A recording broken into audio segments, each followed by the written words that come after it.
Hey Camp Fam, this is, I was going to try, I just can't do it. Hey folks, this is BestInSlot, and tonight we're going to dive back into some Camp Cretaceous Season 3 discussion. This video and the theory and speculation within is based on spoilers from Season 3, so this is your warning to go watch it beforehand if you care about that kind of thing. It's a Saturday, shirk all of your responsibilities and go binge watch 10 episodes of an animated show about dinosaurs. Doesn't that sound like a smart thing to do? Done? Great. Let's get started. First, a little bit of context. There were rumours and suggestions that Spinosaurus was going to be in Season 3 of the show, never mind Season 4. Now this was mainly because there is an official extreme chomping, and I hate that they made me say that, Spinosaurus toy that does have Camp Cretaceous branding. But there are other toys with similar branding that their species never made it into the show, and my main issue with Spinosaurus ever appearing in Season 3 was just, it never made much sense to me, basically. E750 was always going to be the main focus, we'd built up to it for so long. And you've already got this big major hybrid. Where's the room for Spinosaurus to come in and make the impact that it deserves? The other issue is one of canon, but we can address that for these Season 4 theories. As far as we are aware, there is only one Spinosaurus, and I know, before the pitchforks come out, I know there are fan theories out there suggesting that there are at least two. But there is no hard canonical evidence saying that there is more than one Spinosaurus, and a lot of the theories are a little bit flimsy in reality, in my opinion. What isn't flimsy? Paul Kirby's glorious moustache. Anyway, the current canon is that the Spinosaurus we see in Jurassic Park 3 was bred by Masrani in secret in the late 1990s, and it was an amalgam, i.e. a hybrid of some form. It is literally, canonically according to the DPG, the first hybrid. We do not know conclusively either way whether it was transported to Isla Nublar or not when a lot of the other dinosaurs were rescued, and that was in 2004, but we do know that it apparently wreaked absolute havoc on the island, throwing the ecosystem out of whack and basically dooming Isla Sorna to being a ghost town. Island. A ghost island of ghost dinosaurs. There's ghosts. According to the DPG, the Spinosaurus is now extinct and suffered immense cruelty before it died. That's all the canon we have, the DPG. Nothing else has changed, theoretically, since Jurassic Park 3 in 2001. So then, how could the Spinosaurus appear in Season 4 of Camp Cretaceous if it's dead? It's easy peasy. We ignore the DPG website entirely. Huzzah! The DPG documents were basically an effort to bring fans into the lore and writing process for Jurassic World. It's actually a nice idea, but it's since largely been derided because of, well, from my perspective at least, some pretty ridiculous decisions, like, well, all the ones I've just talked about, basically. You know what isn't ridiculous? Paul Kirby. Ridiculously handsome, maybe. I digress. We don't really have to ignore the DPG ourselves though, because Camp Cretaceous is frankly happy to do so. At some point the DPG put out a list of all the dinosaurs at risk of extinction or already extinct, but at further risk because of Mount Sibo's impending eruption. Remember, this was all building up to Jurassic World Fallen Kingdom. And you know what wasn't on that list, folks? Monolophosaurus. You know what else wasn't on that list? Tyrannosaurus, and a bunch of other things. Hell, even the Spinosaurus in 2001, we had a minor plot point where it wasn't on InGen's list. Though now we have the reason why, to be fair, and that's because it was apparently being made in secret by Masrani. I don't really want to touch that as a plot thread, frankly. My point is that the only indication we have as to what species are currently alive or ever existed on Isla Nublar and Isla Sorna is both the InGen list and the DPG list. That is our only hard canonical evidence. And both have been wrong so many times that at this point they can be safely ignored. I mean, even in the film universe we've established the InGen list means nothing, and the DPG list has shown itself to be wrong as well, so, and that's good, by the way. I want to point out that that's good. The show should not feel constrained by a single fan graphic, even if official-ish, from a few years ago. It should feel free to make new dinosaurs and push the boundaries a little bit. It's very clear then that Wu, Masrani, etc. have been working in secret on new dinosaur species, so why can't it be a Spinosaurus? There's really no reason it can't be. And if the DPG can be wrong about the surviving dinosaurs, why can't they also be wrong about the state of Isla Sorna? And that brings me finally to Camp Cretaceous. Again, spoilers, River Song would be so disappointed in me. Yes, I've been rewatching Doctor Who. At the end of Camp Cretaceous, we see our campers finally escaping from Isla Nublar, on Kenji's blood money yacht, I'm assuming, and heading to Costa Rica. But oh no, there's a rattling below deck, there's a dinosaur on board, and smooth sailing it will not be. I'd like to theorise what this dinosaur will be in an upcoming video, but it definitely sounded carnivorous at the very least, and probably hungry, and a little bit annoyed about waking up in a dark room on a boat. We can probably assume that the campers aren't making it to the mainland, but even if you took the dinosaur away, would they make it to the mainland? The opening to Jurassic World Fallen Kingdom takes place in Camp Cretaceous Season 3, but it takes place right at the end.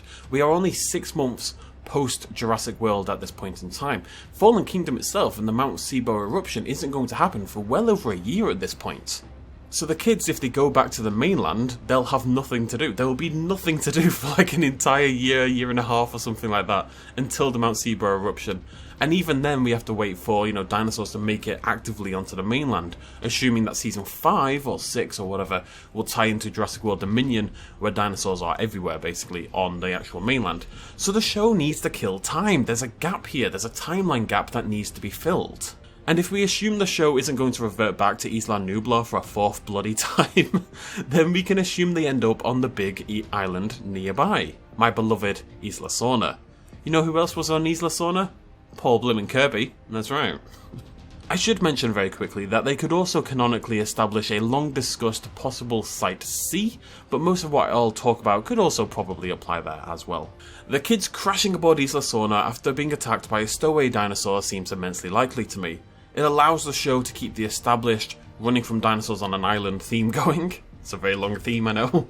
It buys us time till Jurassic World Dominion, all whilst introducing a whole new set of species and a brand new island to explore. We'd see the comm centre, the game trail, the wreckage of the InGen expeditions, the power stations, and all the other buildings we didn't see that were required for Site B to run effectively.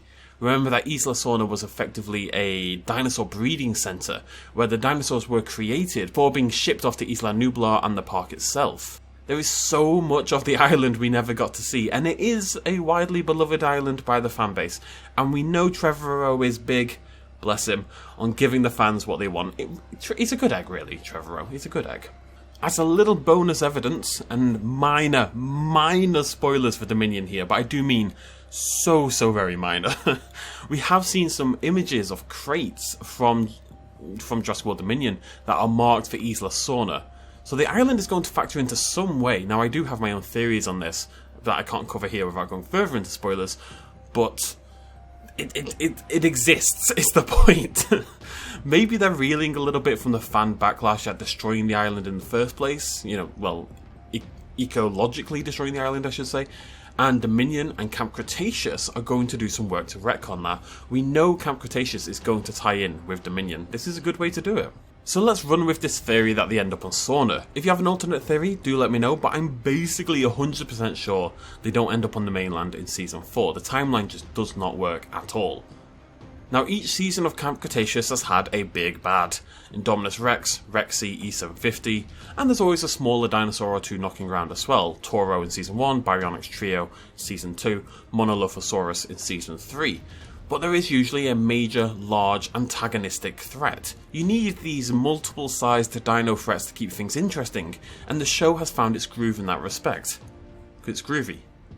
Like Paul Kirby. I'll stop, I thought this was going to be a funny joke, but I'm becoming less convinced of each glorious moustache. So we need a big bad, inverted commas. Now it could be the Rex. I do believe there's still a Rex population on Isla Sorna, if we can assume for a moment that the Spinosaurus didn't wipe every bloody dinosaur off the island, because that would be stupid. We only ever saw Rexy on Isla Nublar, there's every chance that plenty of dinosaurs, including a Rex, were left back on Isla Sorna. That said, we've had a season focusing on the Rex already, Season 2, and the show so far hasn't repeated its antagonists at all. Even when the Barry duo, sad, popped up in Season 3, it was for a very brief cameo.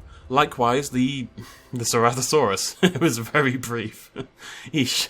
Even Rexy came back, but only for that sort of Fallen Kingdom tie-in, they're never the focus. Now a breeding pair of Rexes is something very different, I'll accept, and I would love to see them. I adore the Lost World Jurassic Park, but it would run the risk of feeling samey if more Rexes were central to the same season. Mixes it up a little bit by having two of them, but still. But we do already have a pre-established, large, aggressive carnivore on Isla Sorna. The Spinosaurus. We never got a confirmed list of the dinosaurs that were moved from Isla to Isla Nublar. Maybe the Spinosaurus just ran away, or it was too spooky to move, you know? Not only would it be an immensely popular fan choice, giving the show to bring back a beloved, I've said that word so many times today, dinosaur that would be featured in a less beloved film. Now, I love Jurassic Park 3, will defend it to the death, but I accept that that's not necessarily the consensus.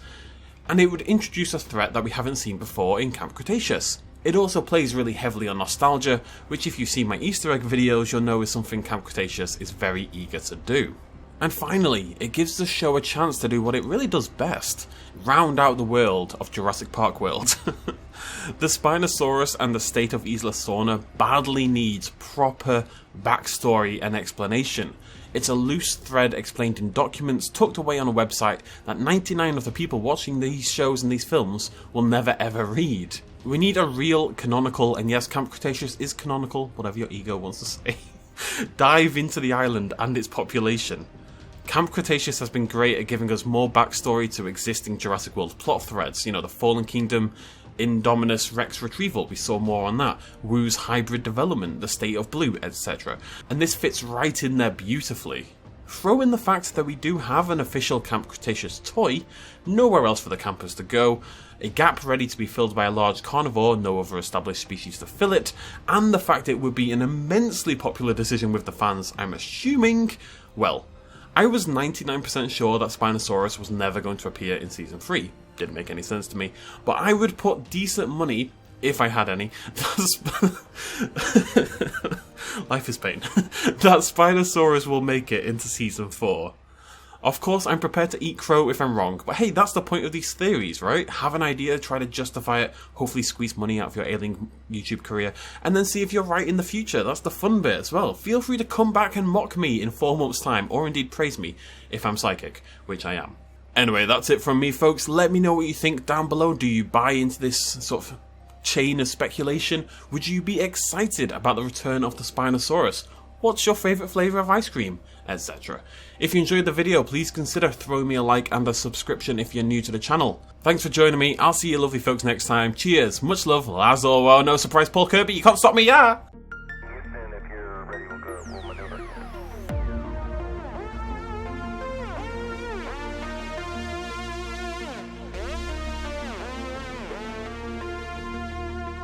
Reaching out.